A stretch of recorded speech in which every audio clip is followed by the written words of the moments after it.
মাদক জাতীয় দ্রব্যের বিরুদ্ধে লাগাতার অভিযান জলপাইগুড়ি জেলা পুলিশের। জেলা জুড়ে শুরু হয়েছে অভিযান। একের পর এক থানা এলাকায় চলছে অভিযান। সেই অভিযানের অঙ্গ হিসেবে আজ ফের অভিযানে নেমেছে রাজগঞ্জ থানার পুলিশ। মঙ্গলবার রাজগঞ্জ থানার অধীনে থাকা বেলাকোবা ফাঁড়ির পুলিশ চোলাই মদ উদ্ধারের অভিযানে নেমেছে। গোপন সূত্রে খবর পেয়ে রাজগঞ্জ ব্লকের শিকারপুর অঞ্চলের ডাঙ্গা লাইন এলাকায় তৈরি করা হচ্ছিল চোলাই মদ, আর সেই চোলাই থেকে হানা দেয়। চোলাই মদ তৈরির সরঞ্জাম সহ প্রচুর চোলাই মদ নষ্ট করে দেয় পুলিশ। শুধু পুলিশ পৌঁছানোর সঙ্গে সঙ্গেই মদের কারবারিরা সেখান থেকে পালিয়ে যায়। এই যে চুলাই হচ্ছে। চুলাই কতদিন থেকে বানাচ্ছে? কি দেখছেন? আমি তো এটা জানি না, আমার বাড়ি হচ্ছে অনেক।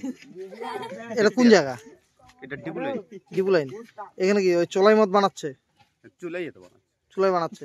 এইভাবে চুলাই মদ বানাচ্ছে যে, এতে তো এলাকার তো ক্ষতি হচ্ছে, কি মনে করছেন? ওইটা আমরা এখন কি করে বলবো কার ক্ষতি হচ্ছে কার হয় না। কি দেখলেন এখানে পুলিশ এসে কি করলো? ওই যে তদন্ত করতেছে। কি নাম আপনার? জ্যোতিষ রায়। এই জায়গাটার নাম? ডিবুলাই।